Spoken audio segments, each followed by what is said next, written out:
বছরের পর বছর অসাধারণ অভিনয়ে হলিউডের অন্যতম উজ্জ্বল তারকায় পরিণত হওয়া কেট উইন্সলেট এবার ক্যামেরার পেছনে নিজের স্বাক্ষর রাখলেন। টাইটানিকের রোজ থেকে তিনি হয়ে উঠলেন চলচ্চিত্র নির্মাতা। তার প্রথম পূর্ণদৈর্ঘ্য পরিচালনা গুড বাই জুন যেন তার জীবন দর্শনের প্রতিফলন। মূলত ২০১৭ সালে ক্যান্সারে মাকে হারানোর তীব্র স্মৃতি থেকে এসেছে মূল প্রেরণা। সিনেমাটি চিত্রনাট্য লিখেছেন তার ছেলে জো অ্যান্ডার্স।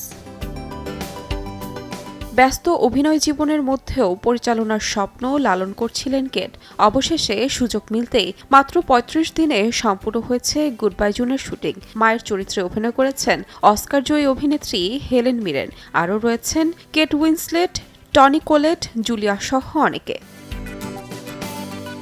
শুক্রবার যুক্তরাষ্ট্র ও যুক্তরাজ্যের নির্বাচিত প্রেক্ষাগৃহে মুক্তি পেয়েছে সিনেমাটি। আর ক্রিসমাসের ঠিক আগে বিশ্বব্যাপী দর্শকদের জন্য নেটফ্লিক্সে উন্মুক্ত হবে ২৪ ডিসেম্বর।